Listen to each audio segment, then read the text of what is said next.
Allô guys, j'espère que vous allez bien. Bienvenue chez La Doua. Ici, on va parler d'un sujet important. Je sais dans la communauté afro, c'est quelque chose que on passe à côté et qu'on ne considère pas vraiment. Mais la santé mentale, c'est important. La santé mentale, le bien-être et de savoir que c'est correct de ne pas être correct. C'est correct de ne pas être correct. C'est correct de rechercher des ressources. C'est correct d'avoir son moment de down. Et des fois, il y a une façon d'aller le chercher quand ça va pas. Et des fois, malheureusement, on néglige ça, soit parce qu'on a peur d'être stigmatisé par les gens, qui vont pas comprendre. Donc, certaines personnes ne vont pas comprendre que c'est correct de faire une thérapie, surtout après avoir vécu une épreuve, que ce soit une séparation, que ce soit même des fois la perte d'un emploi aussi peut te causer du stress. Te cause du stress et c'est tout à fait normal. Peu importe le changement, on a besoin de récupérer. Et peu importe la façon, des fois on est tellement conditionné à jouer, à être fort, que au fond de nous, on éclate. Et puis moi, je vais dans la philosophie des 3 mois. Je vais vous en parler en détail concernant cette philosophie des 3 mois. On est chez La Doua, as you know, it's about everything. Et l'élément actuel que je vais mettre à l'honneur, c'est Peniel Samba. Peniel Samba, c'est l'ex-femme d'un chanteur chrétien congolais qui s'appelle Mike Lombay, qui s'appelle Mike. Donc, elle a lancé beaucoup de cris de cœur sur les réseaux. C'est sûr qu'on ne comprend pas toujours ses appels, sa façon, ou surtout, on ne comprend pas nécessairement sa façon de passer son message. Mais qu'est-ce qu'on peut s'entendre? Qu'elle a vécu beaucoup de choses et elle n'a probablement pas eu la possibilité de d'aller chercher l'aide au bon moment. Installez-vous, on est chez La Doua.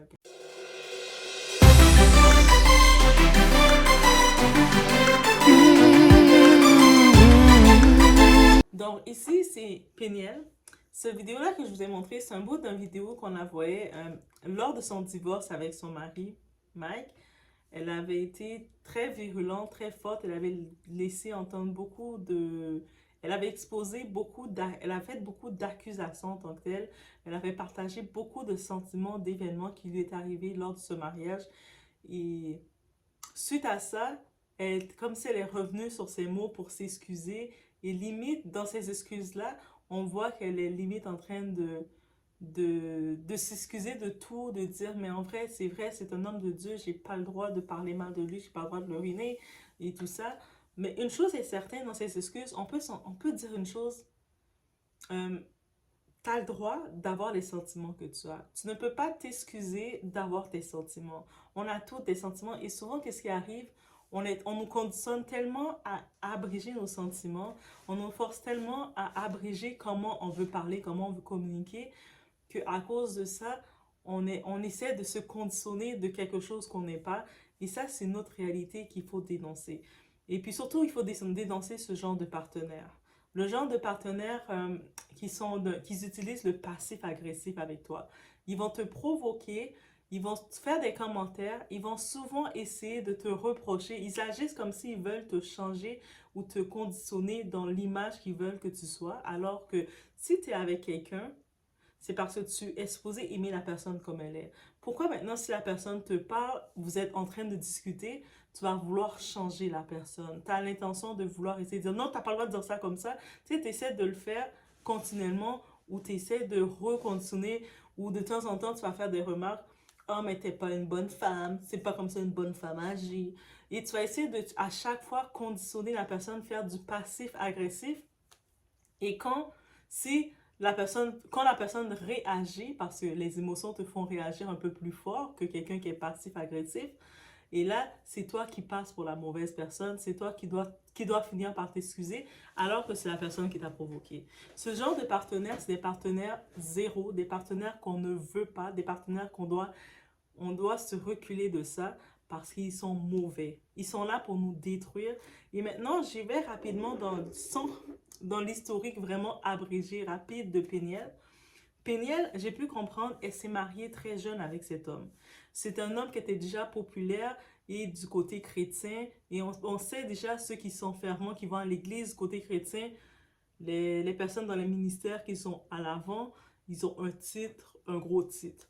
Donc, le type était déjà plus âgé qu'elle. Elle avait 19 ans, je pense, quand elle s'est mariée. Donc, 19 ans, t'es encore très jeune. Là. Tu sors à peine encore de... Tu sors de l'adolescence. Et puis, même aux États-Unis, 19 ans, t'es still un enfant. OK?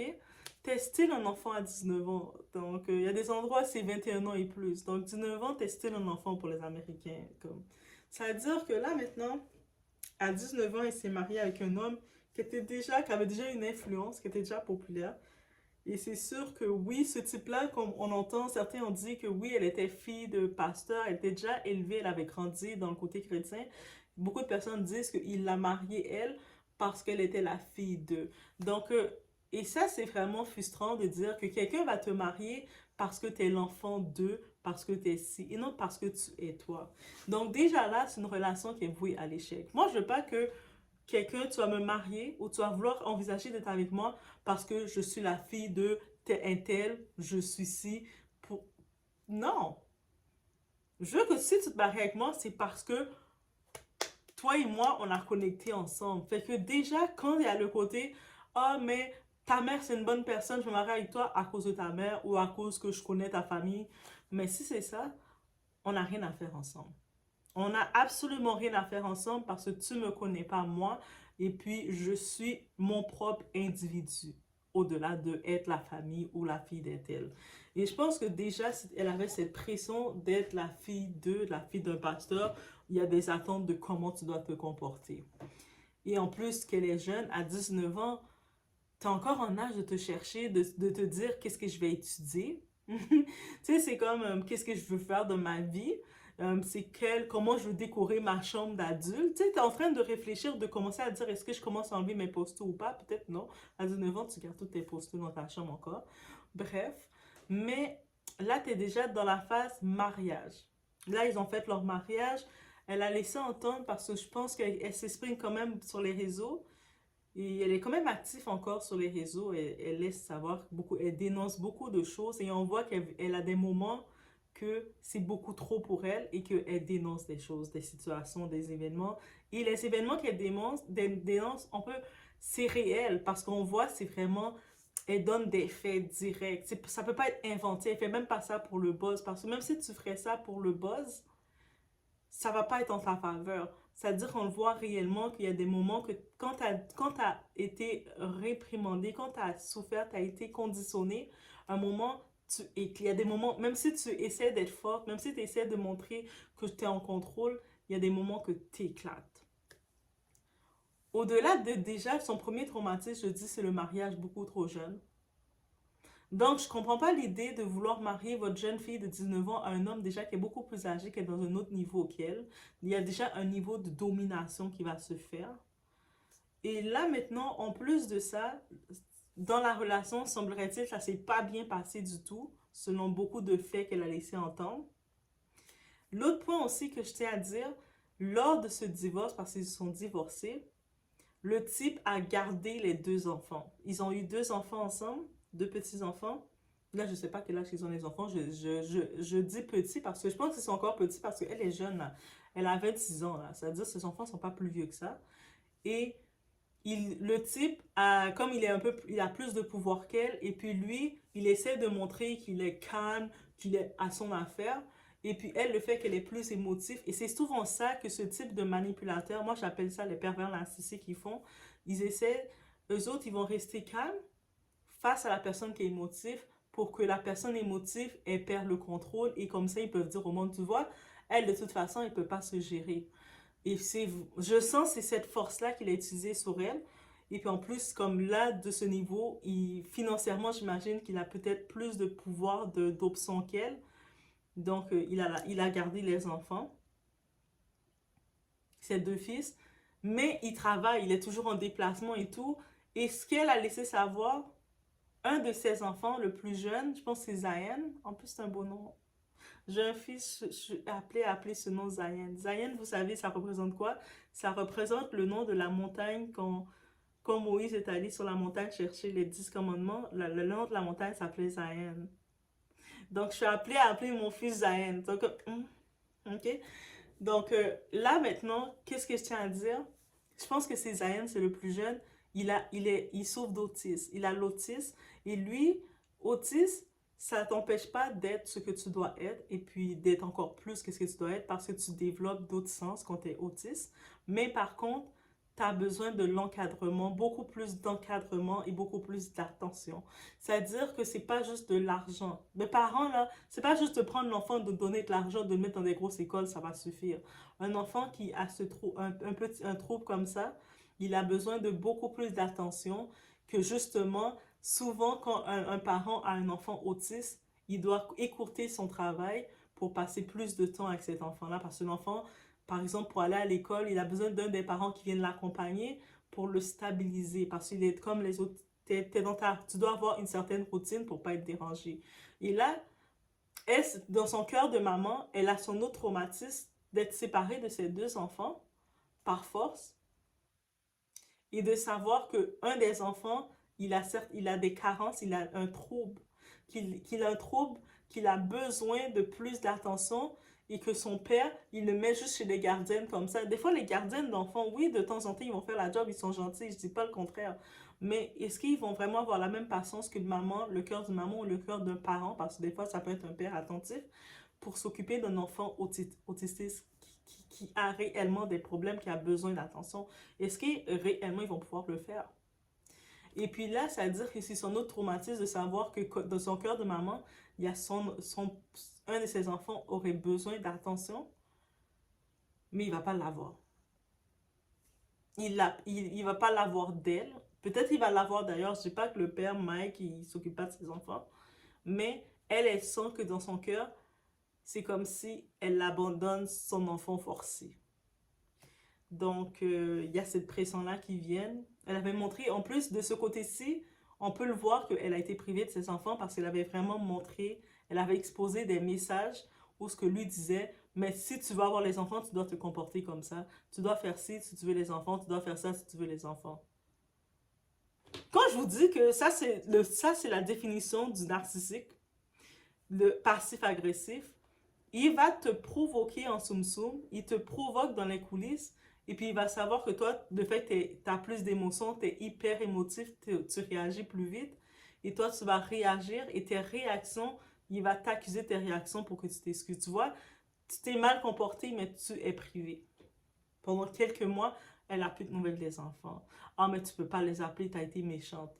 C'est pour ça que je vous dis, la première chose, je vous dis, mesdames, dès que vous voyez un type dans son symbole, il a la façon d'être ce genre-là, là.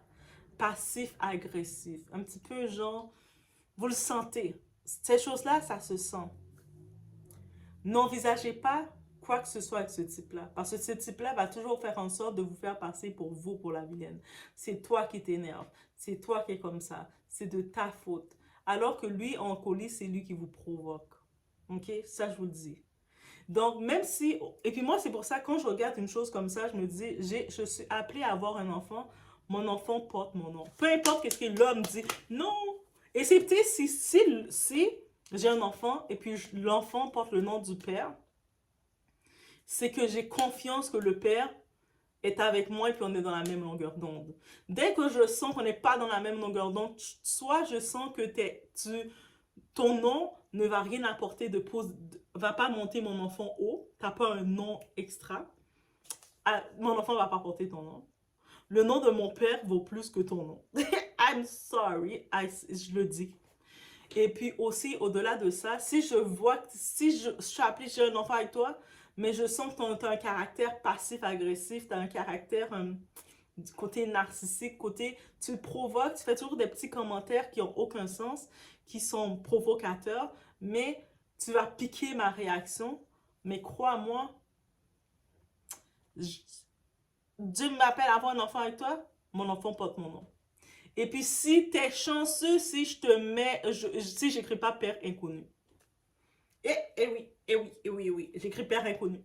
Toi, tu vas dire, oh, oui, c'est toi le père. Quand tu regardes l'acte de naissance, mais pourquoi tu as mis père inconnu? Mais parce que c'est comme ça. Il n'est pas inconnu, Dieu est le vrai père. Mais bref. Mais ça, c'est moi. Parce que moi, quand je regarde des cas comme ça, je me dis, non, mesdames, on doit faire attention à ça. La seule chose qu'on peut protéger, c'est notre enfant. Donc, tu fais un enfant, c'est ça que tu peux protéger. Mais bref, ça aussi, c'est un autre traumatisme. Au-delà du... Et puis en plus, que elle a vécu beaucoup de choses avec cet homme-là, qui était plus âgé qu'elle, qui était en position de pouvoir, qui a une plateforme. En plus, il a quand même des fans avec lui, des gens qui l'aiment. Il a un gros public qui l'aime. Et elle a plein de choses à dire qui s'est passé, c'était de leur intimité. Et, et puis, elle essaie de s'exprimer comme elle peut. Elle utilise les réseaux, elle essaie d'utiliser un peu tout. Elle trouve une façon de s'exprimer parce que tu vois qu'elle a de quoi dire au fond d'elle. Mais tu vois, le monde sont en train de parler de lui. Mais il est parfait. C'est un homme de Dieu, il est parfait. Imaginez dans sa tête comment ça doit vriller de penser ça et de dire non, la personne que vous dites qui est parfait, il n'est pas si parfait que ça. Combien de gens qui étaient à l'église, qui étaient des hommes de Dieu et puis qui ont fait des crimes, qui ont commis les pires choses. So, arrêtez de dire que homme de Dieu, quelqu'un qui est à l'église, qui est quelque chose qui est parfait. Combien de gens, ça c'est une chose importante à savoir, combien de fois vous allez voir des gens qui courent pour aller à l'église et puis là, ils vont passer et puis ils vont voir des clochards qui sont là en train de peut-être demander du change. Ils vont regarder le clochard comme orc. Ils vont pas l'occuper. Mais à l'église, il dit de donner au suivant. Donner au suivant, c'est juste à ceux de l'église. C'est devant l'église que tu vas donner. Mais quand tu es dans la rue, ton comportement, tu l'as plus. Ton amour de ton prochain, tu l'as plus. Hum, hum. Alors que, tu sais, mais bref. C'est pour ça que je tenais à parler de ce cas de cette femme-là parce que honnêtement, ce que je constate, que c'est une femme qui souffre, une femme qui n'a pas été écoutée et peut-être, on pourrait la conseiller, qu'est-ce que moi personnellement, qu'est-ce que je pourrais la conseiller, je ne sais même pas si ça sonnerait à elle, c'est de ne pas avoir peur d'avoir une thérapie. Je sais que l'Internet, des fois, tu te vides sur l'Internet et puis tu peux faire un témoignage, mais je pense qu'avant qu'elle puisse faire son témoignage, comme venir décider de prendre une plateforme sur Internet et faire son témoignage, elle a besoin de structurer ses idées pour commencer. C'est-à-dire la thérapie, en parlant avec un thérapeute, un professionnel, elle va juste pouvoir tout sortir le méchant, que ça doit sortir, et surtout se pardonner de ce qu'elle doit se pardonner. J'ai pu comprendre elle a essayé d'aller dans une autre relation, mais c'était une relation aussi toxique. Mais vous savez, c'est l'exemple que je le dis, j'en avais parlé dans une vidéo. C'est pas en sautant d'une relation dans une relation sans avoir pris ton temps de te retrouver, de te retrouver, que ça va te faire du bien. L'autre relation risque d'être encore pire que celle que tu avais. Est-ce que vous comprenez? Donc, je pense que vraiment, qu'est-ce qu'elle a besoin? S'il y a du monde près d'elle, des proches, c'est vraiment de regarder une thérapie privée pour commencer, ou une thérapie de groupe. Pour commencer, il y a différents types de thérapies. La première phase qu'elle doit commencer à faire, c'est d'avoir une thérapie privée pour pouvoir tout sortir. Et puis, les conseils qu'on peut toujours la dire, prends-toi un journal, un cahier, et qu'elle va pouvoir tout écrire ces choses, parce qu'elle a beaucoup de choses à dire, que ce soit de tous les traumatismes de son mariage, les traumatismes, le mariage trop jeune aussi, les traumatismes, ses enfants sont un traumatisme, pas que les enfants sont un traumatisme, mais être loin de ses enfants, c'est un traumatisme, mais actuellement, on le voit que pour pouvoir devenir le super-héros de ses enfants, elle doit être son super-héros à elle-même. Donc, c'est sûr qu'elle peut, j'imagine qu'elle doit se sentir très coupable. Elle doit se sentir très coupable de ne pas être là en ce moment pour ses enfants. Et on peut imaginer, ce sentiment-là, ça doit la peser. Mais là, actuellement, elle n'est pas encore en état. Elle a besoin d'être forte pour ses enfants. Donc, elle a besoin de se... C'est comme, vous savez, quelqu'un qui s'entraîne, un athlète qui veut gagner. Qu'est-ce qu'il fait? Avant d'aller faire la compétition, il va s'entraîner. Il va faire un régime. S'entraîner, faire des tu sais, je pense que c'est le son de Rocky que je voulais faire. Je sais pas c'est quoi le son de Rocky. C'est Tintin. Ah, guys. Je sais pas c'est quoi le son de Rocky. Vous savez, le boxeur Rocky, quand il y avait un film, j'avais vu ça un moment, et puis il faisait une musique comme... Ouais, la musique de Winners, bon, c'est cette musique-là. Mais pendant l'entraînement, avant de faire un match, on le voit pendant tout son entraînement. Il fait les entraînements, il monte les escaliers, mais ton mind, ça c'est le physique. Mais il y a aussi le côté que l'entraînement, c'est aussi méditation. Tu t'entraînes pas seulement physiquement, tu t'entraînes dans la méditation. Tu retires toutes tes histoires, tes problèmes, des pensées. Parce que quand tu arrives prêt à aller au combat, tu dois pas être distrait. Quand tu es prêt pour dire, là, je suis prêt, que je veux venir chercher mes enfants, et tu ne peux pas m'empêcher de voir mes enfants, mais tu dois être prête, tu dois être sur tes deux pieds. Et là, si tu n'as pas fait ton entraînement pour être prêt à aller faire tes combats, mais ça va pas marcher. Et puis, tu vas toujours te sentir impuissante. Et donc, moi, je pense que c'est son premier combat. C'est sa première chose qu'elle doit chercher à aller faire, c'est ça. Et puis, elle n'est pas la seule qui vit ça. Et puis, il y a autant des femmes et des hommes qui vivent des cas comme ça. Des gros cas comme ça. Je sais que chez les hommes, c'est encore plus dur. Oui, je vous dis les hommes, je pense à vous. Ben, il y a beaucoup d'hommes. Pourquoi je dis c'est plus dur? Parce que nous, malgré tout, nous les femmes, on accepte de nous connaître comme des êtres émotionnels. On accepte de dire, ah, toi, t'es une hypersensible, t'es émotionnel. Mais les hommes,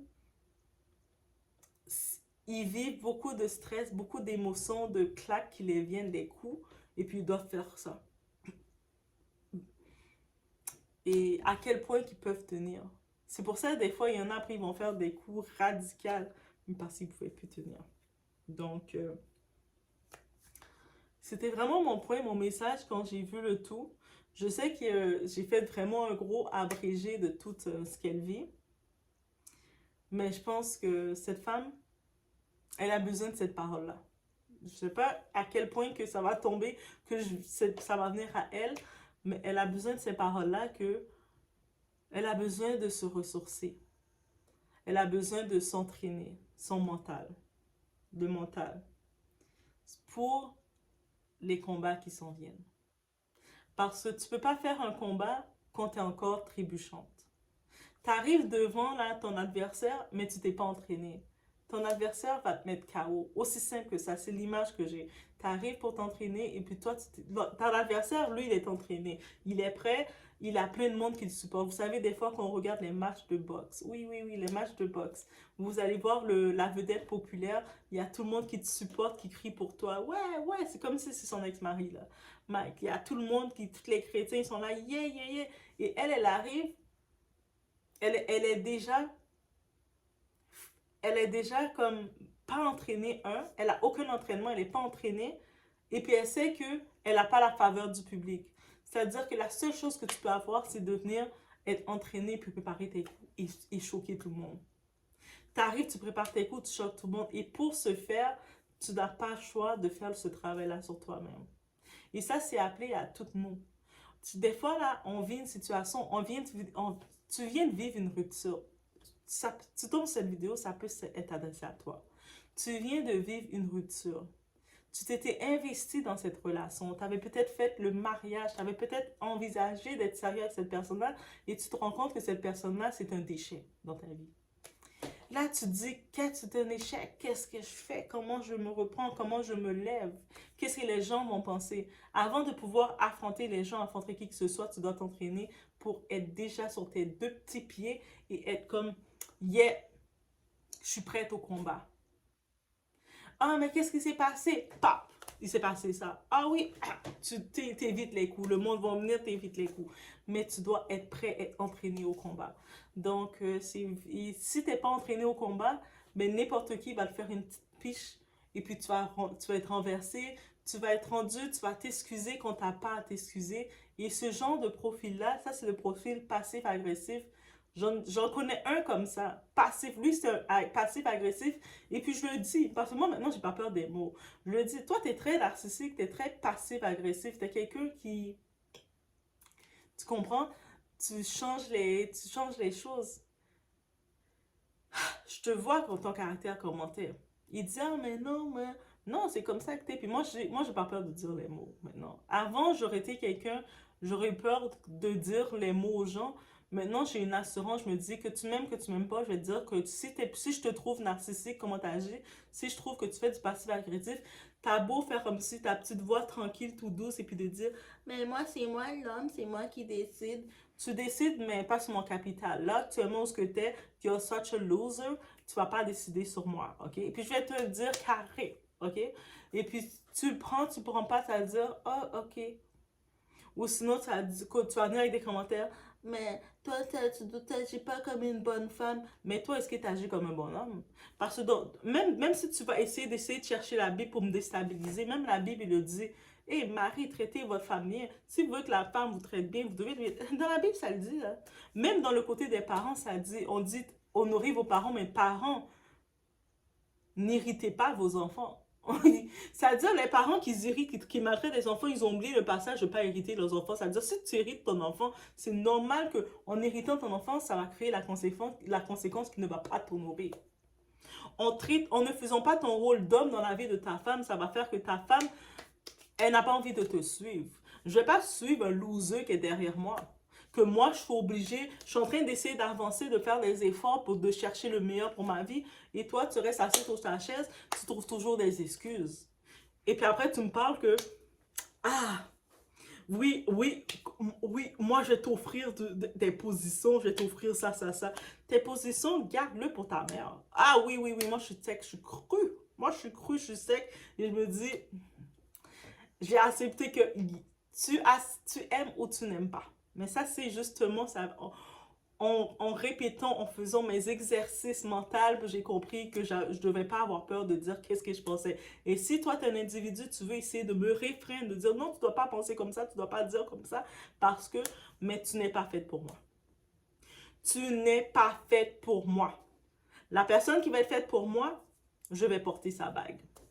La personne qui va être faite pour moi, ça c'est déclaration, c'est fait, c'est déclaration du ciel. Qui va être faite pour moi, je vais porter sa bague parce qu'on va être dans la même route. Bref, c'était ma pensée que j'avais pour cette femme. Cette femme qui peut être nous, qui peut être moi, qui peut être tout le monde. Et puis oui, quand on est dans des états de crise, mais on va agir en crise. Et c'est comme ça qu'elle agit actuellement. Et je pense qu'elle a besoin de cette parole-là. Je pense qu'elle a besoin de ces paroles-là. Donc, ça veut dire que vous l'aimez, vous pouvez avoir contact avec elle, soit envoyez-lui la vidéo. Si vous ne l'envoyez pas la vidéo, envoyez-lui le message.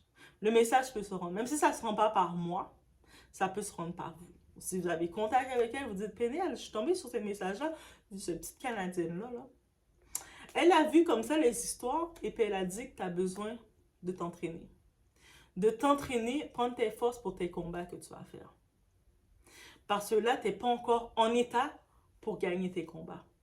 C'est-à-dire, tout ce que tu dis, on ne dit pas que tu as tort.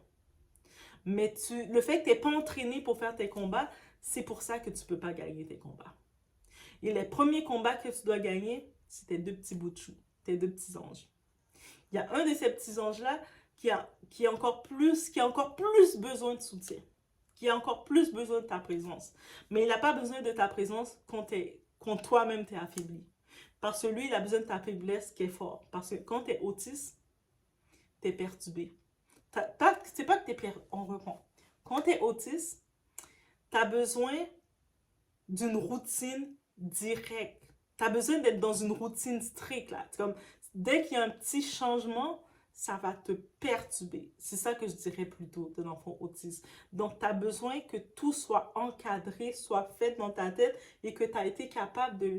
Tu sais, comme tu regardes, dépendant de son degré d'autisme, mais tu as besoin que de savoir que, OK, là, c'est comme ça se passe. Et quand il y a un changement, tu peux te faire face, tu peux accepter, commencer à tourner vers le changement, mais ça doit être encadré. Ça doit être droit. Tout doit être fait droit. Et puis, s'il y a un déplacement, le déplacement doit se faire de façon que il y a une explication parce qu'il faut tout expliquer à un enfant autiste. Et c'est ça que beaucoup ne comprennent pas. Ils pensent qu'ils ne sont pas capables de comprendre. Non, tu dois juste toutes les expliquer et vraiment prendre le temps. Et puis, ils vont analyser. Quand tu as dit quelque chose, ils vont le mettre dans leur cerveau, ils l'ont enregistré, puis ça va rester comme ça. Là, si tu le changes, tu dois pouvoir argumenter, vous dire, voici tel changement a été fait. Oh, je vais venir te prendre à 5h15, mais j'ai pas pu à 5h15. J'ai eu un retard. C'est à 5h25 que je suis venue à cause que quand il y avait telle livraison qui était venue, le paquet de la livraison est venu, tu dois tout l'expliquer. Et puis, c'est pour ça que pour être en mesure de t'occuper de cet enfant-là, surtout, tu dois être fort pour lui. Donc, remets-toi en selle, comme on dit, remets-toi en état. N'aie pas peur. La première étape, c'est une thérapie privée. Thérapie privée avec un professionnel. Je parle pas des coachs online, tout ça. Un vrai professionnel certifié que tu vas dans son bureau. En plus, je pense qu'elle est aux États-Unis. Tu vas avoir un thérapeute. Tu prends un rendez-vous avec des séances. Et suite à ça, le thérapeute va te donner des exercices. Parce que les autres aussi, ils donnent des exercices à faire. C'est pour ça que je conseille pour tout le monde de le faire. Peu importe. Même des fois, quelqu'un va dire, il va pas se rendre compte, mais ça peut faire un choc. Tu travailles dans ton travail, tu as eu un problème à ton travail, tu as laissé ton travail, mais tu dois, des fois, de faire une thérapie juste pour pouvoir te vider un peu pour ton nouvel emploi, pour pas que tu arrives avec toutes tes idées. Mais dans l'autre emploi, on m'a traité comme ça. Là, va faire une thérapie aussi. Tout le monde en a tout besoin de thérapie. Même quand ça va bien, des fois, on a besoin d'une thérapie pour laisser notre joie. Parce que des fois, on ne sait plus à qui se confier. On voit maintenant les amis, comment ils nous exposent, ils nous trahissent. On ne sait plus à qui se confier. Vous pensez qu'à qui on va se confier? À une thérapie. Ah, j'ai besoin de parler. Qu'est-ce que vous pensez qu'on fait, guys? Donc, c'est vraiment ça. Et puis, suite à ça, quand tu as commencé à être à l'aise avec le thérapeute privé, il y a des thérapies de groupe. Là, ils vous mettent par petits groupes, peut-être 4, 5 personnes. Et puis, là, dans la thérapie, chacun son tour peut parler. Il y a des thérapies. Ensuite, il y a des thérapies de plus grands groupes, des centres, des activités. Tu commences à te reprendre. Plus tu fais des thérapies de groupe, que tu peux t'exprimer, tu peux partager tout ce que tu as vécu. Tu peux te partager. Et dès que tu es forte assez pour parler de ton témoignage, toi-même, tu vas venir, tu vas t'asseoir, tu vas faire ta vidéo, tu vas faire ton témoignage, tu vas avoir 1 million de vues. Et puis, tout va être fait par ordre. Tu vas dire, OK, je commence avec la partie 1, guys. Tout va être fait par ordre avec tous les ordres. Partie 2, tac, tac, tac. Partie 3, tac, tac, tac. Et toi-même, tu vas te monétiser sur ça. Je pense même au marketing que tu peux générer sur ça, PNL. Donc, c'était juste ça que j'avais à cœur de dire pour cette femme. Et que je pense qu'il y a beaucoup, beaucoup de gens, que ce soit des femmes et des hommes, qui vivent des moments, ils ont, ils ont pas la capacité de pouvoir prendre le temps de récupérer parce que personne n'a pu les dire de récupérer ou ça pu comment le faire. Et puis là, ça va de partout. Ils essaient d'aller de partout. Prends le temps de récupérer. Je vous laisse sur ce. On se voit aux prochaines vidéos.